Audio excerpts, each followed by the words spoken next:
Hey there, greetings from Phoenix, Arizona and the Valley of the Sun. Even though I'm an old guy in a Tesla, I'm a big fan of full self-driving and innovation in general. My mission is to excite you about this technology and show you what you can expect.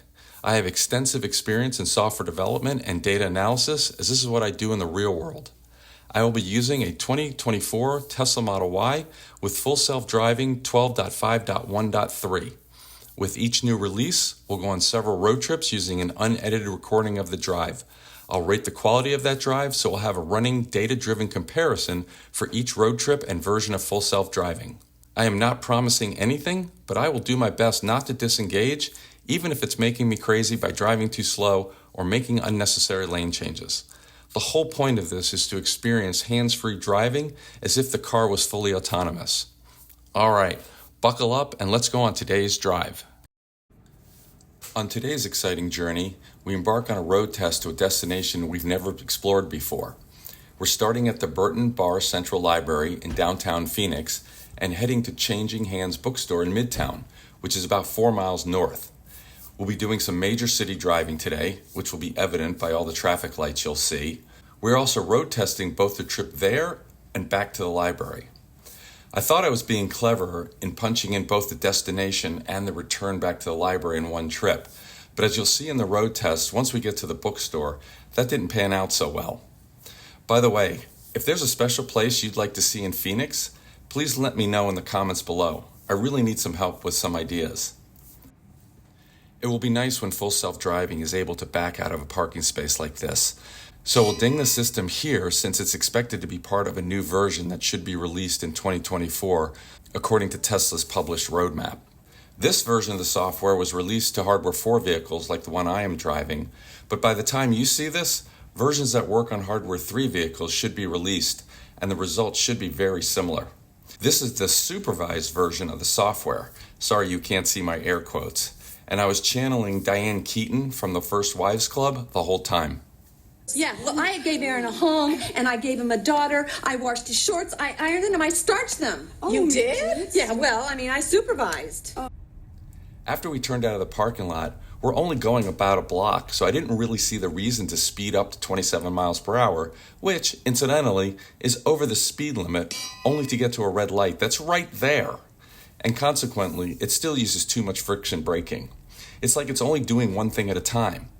Oh, I have to accelerate from this turn. Oh, I need to get up to speed on this road. Oh, here's a traffic light, which I could literally see was red when I made the turn. That was a nice smooth turn from Wayzata onto Central Avenue. Good acceleration and immediately getting into the left lane. Something of a must when driving downtown. It does a nice job of keeping up with traffic and staying in the left lane. It's a pet peeve of mine when the car spends too much time in the right lane on city streets like this because you'll inevitably get caught behind a bus or people making right turns.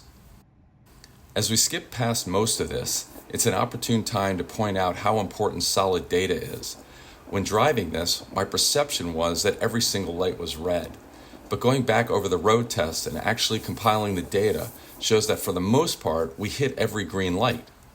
Even the two we approached when they were red at Farrington and Camelback turned green as soon as we stopped at the light. But officially, I'm classifying them as red.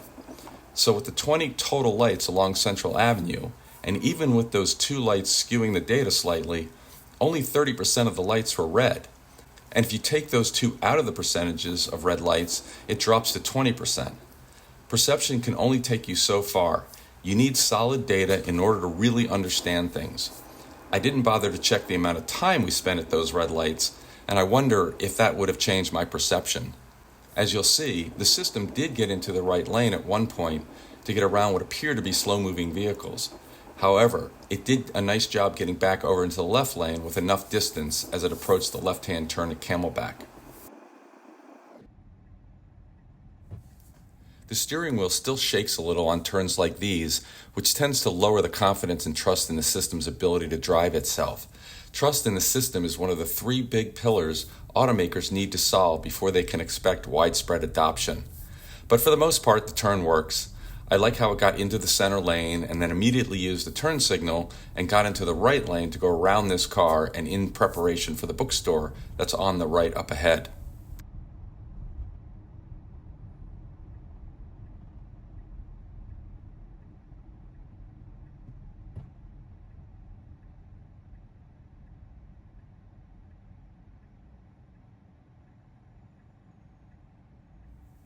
This is a nice smooth turn onto 3rd Avenue. The acceleration was right on since it had about 100 feet before making a left turn into the parking lot of the bookstore.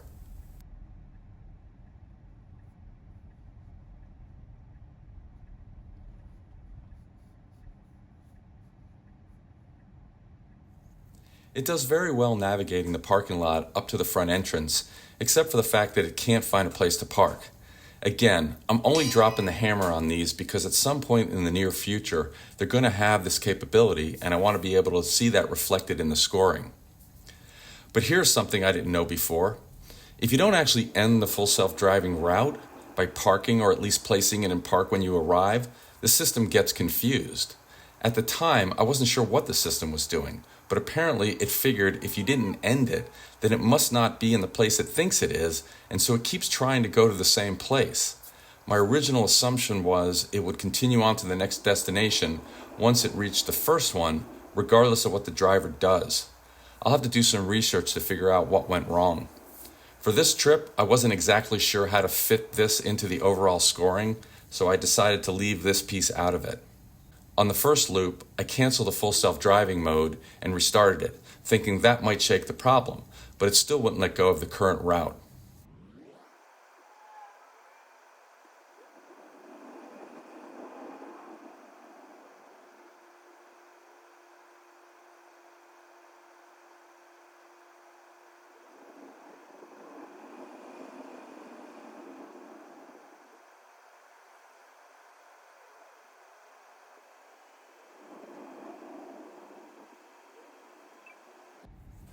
By the 3rd loop, I just canceled the routing and re-entered our return trip back to the Burton Bar Central Library. Given my experience in other trips like this, I should have just tried putting it in park or parking. I think that would have solved the problem.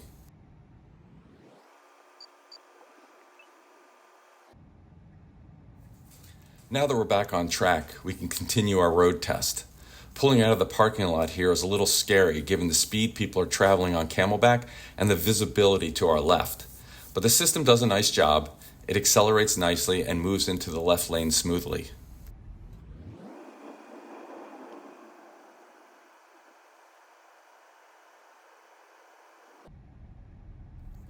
Again, another smooth turn onto 7th Street, and it stays in the left lane until we make our turn onto McDowell.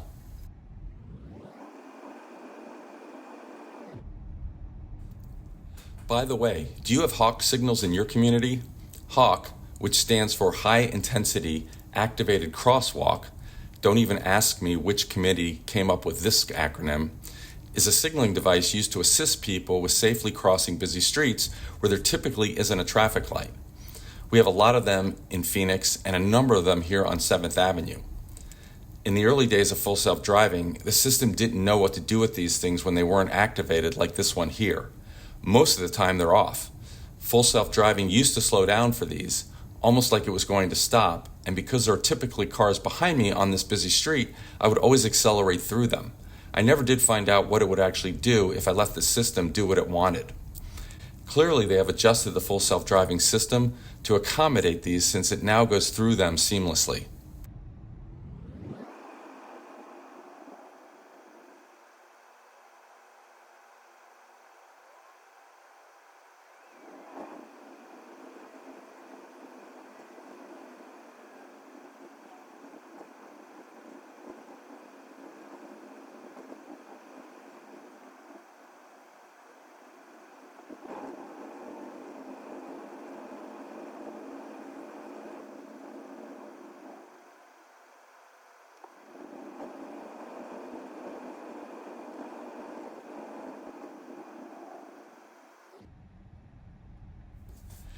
Not that big a deal, but I thought the system took this turn a little wide. It ended up in the left lane, but I thought it went over a little too far to the right.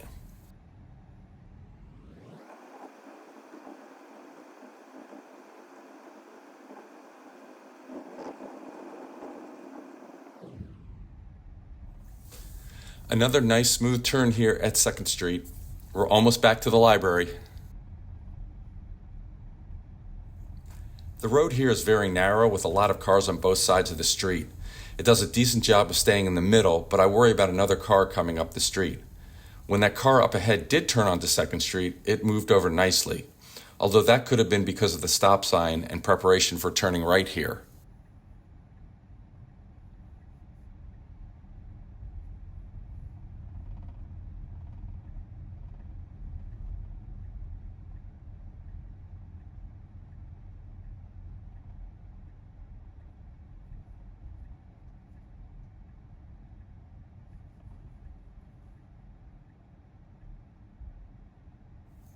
The system does seem to have a problem consistently recognizing speed bumps. It missed the one here. Other than that, it moved through the parking lot really well. And that's a wrap on our hands-free road test to Changing Hands Bookstore. Wow, there's a lot of hands in that sentence. Other than some shaky incidences that have more to do with showing confidence in how the system drives, this was a relatively comfortable drive. The best one yet, I think, although that could have something to do with the route. There were a couple of annoying things that it does. I counted 5 on this road test. And since this was a new starting point and destination, there's no comparison to the previous version of the software to point out. Thanks for road testing with me today. Like, subscribe, and save if you think you got something useful out of this video. And if you did, you're probably going to want to see some of the other places we went, pushing the limits of this version. And if not, hey, thanks anyways for going this far on this one.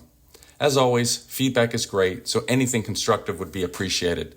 Thank you for watching this old guy in a Tesla. I hope you have a pleasant week, and be sure to have fun while you're driving.